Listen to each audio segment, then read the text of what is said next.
Emmanuel Sanders went on First Things First, the show with Nick Wright. And, they were asking about the pass that he almost caught that was just overthrown in the Super Bowl. That would have been the game-winning pass to win the Super Bowl, and it just didn't quite happen. And, he says, he's like, yeah, I'm never going to forget that it almost happened. How on a scale of 1 to 10, how much did your blood boil when you saw that clip and saw what he said, and then were reminded of the traumatic event that occurred on February 3rd? That's a good question. We're not going to play the clip just because we're not sure about the copyright issues of playing clips from other networks and everything. But I don't know when it actually happened during that game after they lost. I was at a legit 9.9 or 10. Now that I've had some time to reflect on it, I'm closer. Like when I saw that clip, I'm closer like maybe a 6 or something. It still makes me angry. But the bigger thing to me is that pass. Yes, it's annoying that it was overthrown. He had a shot and he missed him. But like that happens all the time. To me, the bigger way in which the 49ers lost that Super Bowl is. Hey, but there was 2 minutes left in the Super Bowl. It shouldn't happen then. It's not the first quarter of Week 6.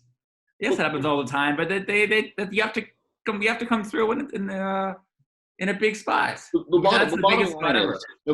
bottom line is that pass doesn't matter if they just run the ball after that second interception on Mahomes. If on that weird play where Mahomes throws it behind the receiver, it gets tipped, and it ends up with the 49ers. If they just start running the ball after that, they can just probably just run at the clock. The Chiefs don't have a great run defense. The Niners have good running backs and good blockers.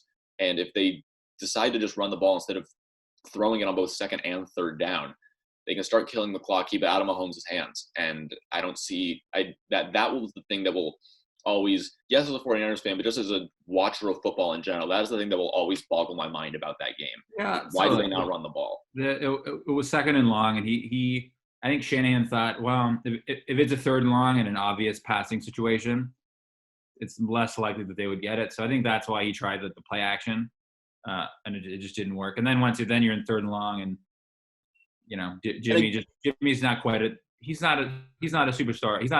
He's not quite at the superstar level yet that some of us thought he was after the New Orleans game when he outdueled Drew Brees on the road. That turned out to be an aberration. Yeah, and you're not wrong, but I think Shanahan's reasoning, like Shanahan, totally choked and totally gagged the Falcons Super Bowl when he was their offensive coordinator. This one was, to me, not quite as bad. Mm-hmm. See, I go in the opposite direction. This is maybe my 28-3. They were up 10 points. They were up 25 against. And here's why it's dumber, because he had an opportunity after that Super Bowl to learn from his mistakes about going play action and throwing the ball in obvious running situations and all these things. It was like the football god said, here's a second opportunity. You messed it up last time. Now do it right this time. And he screwed it up again. He did the exact same thing. It would have been better if they had ran the ball and gained 0 yards on second and third down than to end up doing what they actually did because you kill the clock. I get that, but we also gave up like a 3rd and 18. Say that again? We also gave up a 3rd and 18. That too. Yeah, but again, the ball is not in Mahomes' hands in that situation if they run the ball. It just isn't. You think they get the first down? No. I think they're more likely to get the first down than what it ended up actually happening. Because I thought they handled the Packers game in the NFC Championship extraordinarily well. I was like, we both thought, Shanahan's learned his lesson. I did too, yeah. There's a few times because he's such a genius. He's such a good play caller, such just a great football mind. There's occasionally times in the regular season, like against Baltimore, he got a little bit too cute. I think there are times when he sort of overthinks it a little bit. I think that was, Yeah, I think he got a little bit too. Part of the fourth quarter. I mean, he's great for a few quarters, and then in the fourth quarter he calls too many passes with the lead. Just only in Super Bowl. Only in Super Bowls. Only in Super Bowls. I feel weren't there a couple regular season games like the loss to the Seahawks, the game against the Cardinals on the road where Arizona almost came back at the end. The loss to the Seahawks. The Seahawks scored all 3 of their touchdowns off of turnovers in our half of the field. Yeah. Well, I would argue that in the Seahawks game, and it didn't end up mattering because they ended up with winning the division, 1 seed anyway, yada yada yada. Like in that situation, as weird as it sounds, you have to play for the tie.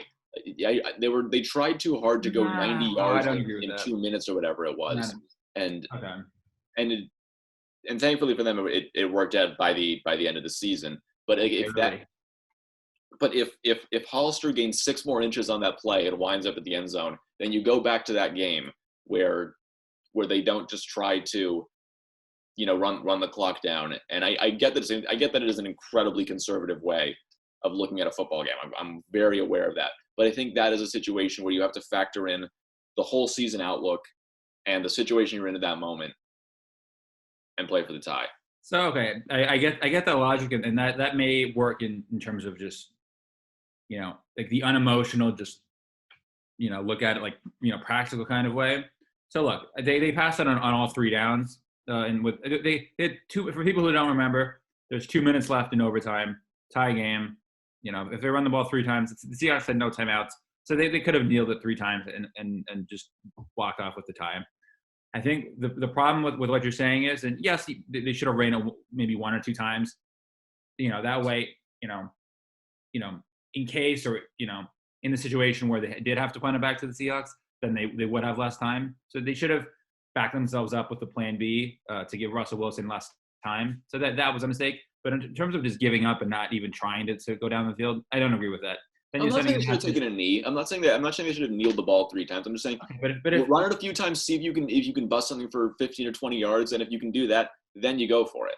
so okay, I'm fine. Okay, so I'm fine with running the ball on first and second down, but then at some point you have to try and throw it down the field to get it in field goal range. You have to.